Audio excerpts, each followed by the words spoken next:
One afternoon, Donald took a supplies train to the works. Henry, awaiting final repairs on his tender, smiled warmly. "Hello, Donald. How is everything? Dudley getting on all right?" I suppose. But I can't say the same for Bear." Donald explained about Bear's mishaps and Dudley's behaviour. "Hey, doesn't it add up?" he continued. "It's not like Bear to act in such a way. I'm awfully suspicious of that Dudley."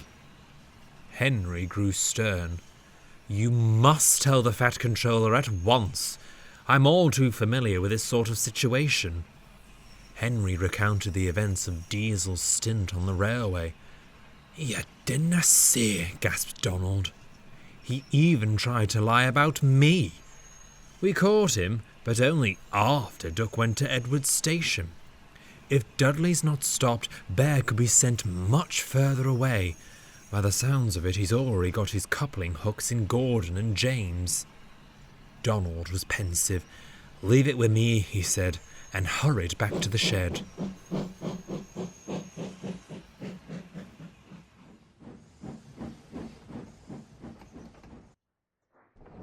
When Donald returned, he found Bear all alone, staring solemnly at his buffers. "Maybe the Fat Controller's shouldn't have kept me," he sighed. "Hey, rubbish," retorted Donald. "You're an outlier in a world of devilish diesels. I know you didn't have any ulterior motives. Our new pal, on the other hand." "You mean you don't believe Dudley?" Bear asked hopefully. Donald recounted his conversation with Henry, and Bear smiled thankfully. "And here I thought I was all muddled in the radiator.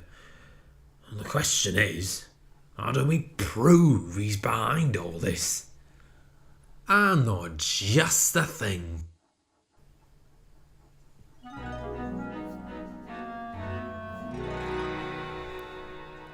The next day, Dudley was dozing at the shed. Donald was shunting nearby when Bear came excitedly along. "I say, Donald," he said loudly, "where'd you put the coaches for the VIP train?" "Near the station," Donald replied with a grin. "They're ready and waiting for you." "Oh, excellent," said Bear. "Oh, I'll better be off. Must be spick and span for our special guest." "A special guest?" smirked Dudley. Bear was waiting in a siding for his driver to return, pretending to be asleep. He heard the rumble of trucks rolling past, accompanied by deep puffing. When the sound died away, he opened one eye. The trucks sat on the points, blocking him in. "Worked like a charm," he chuckled to himself.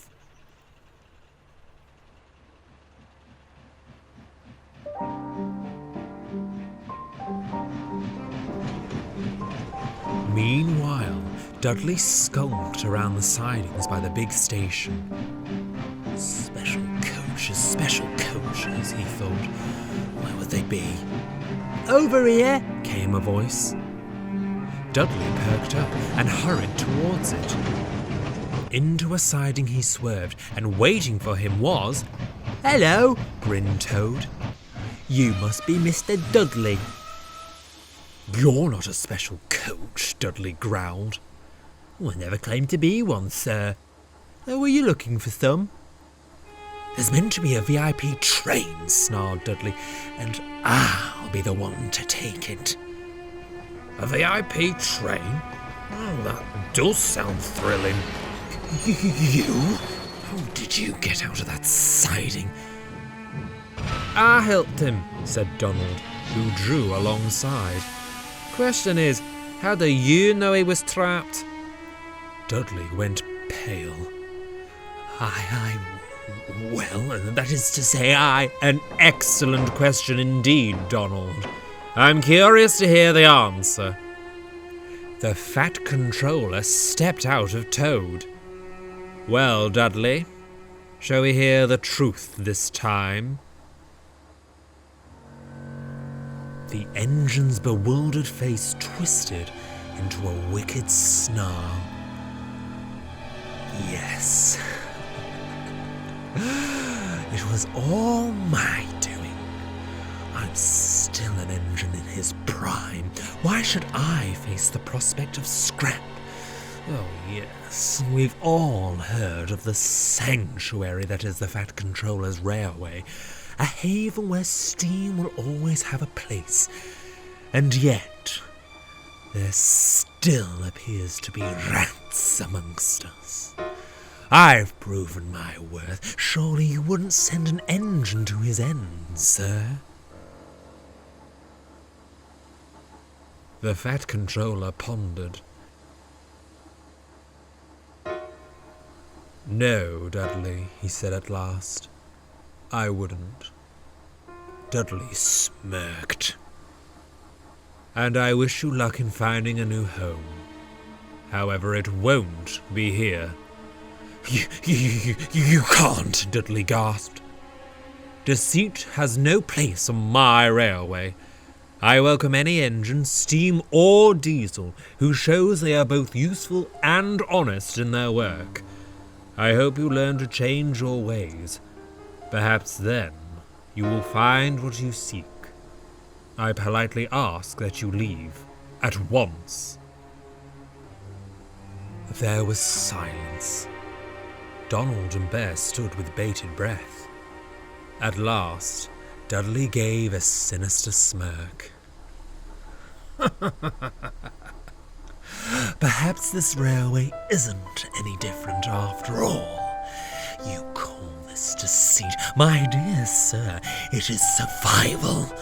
The only thing that matters in this age of scrap.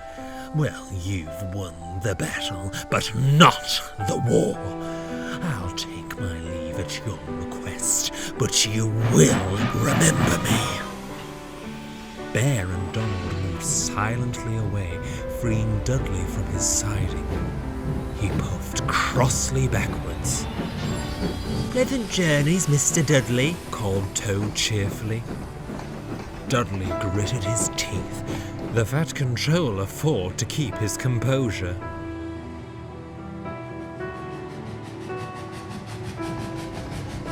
Dudley was soon coupled to a long line of wagons.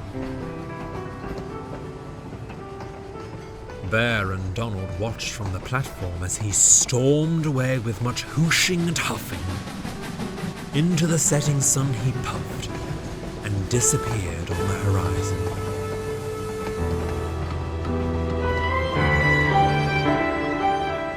I do feel some sympathy for him, sighed Bear.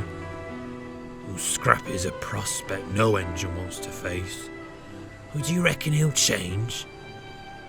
Can he see? Replied Donald. But with what he said to the Fat Controller, it might be too little too late.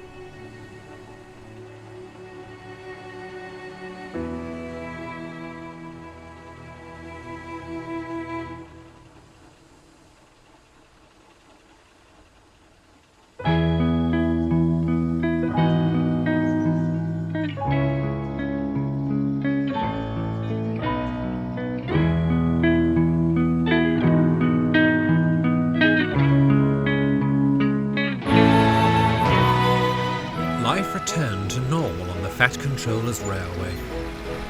Henry came home from the works and gave Gordon and James quite an earful. They shamefully apologised to Bear at once. Bear was a much happier engine after that.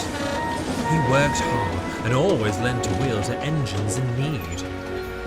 Though still friendly to visitors, he had no reservations about putting snooty diesels in their place. The steam engines agreed that made him very useful indeed.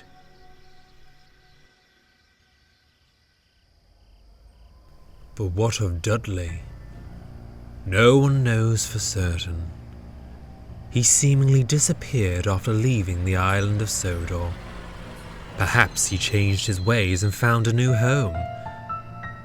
Many diesels on the other railway will tell you that, on misty nights, the hoarse puffing and deep whistle of a steam engine can be heard rumbling through on its way to the Fat Controller's railway. I wonder if the diesels are right. Don't you?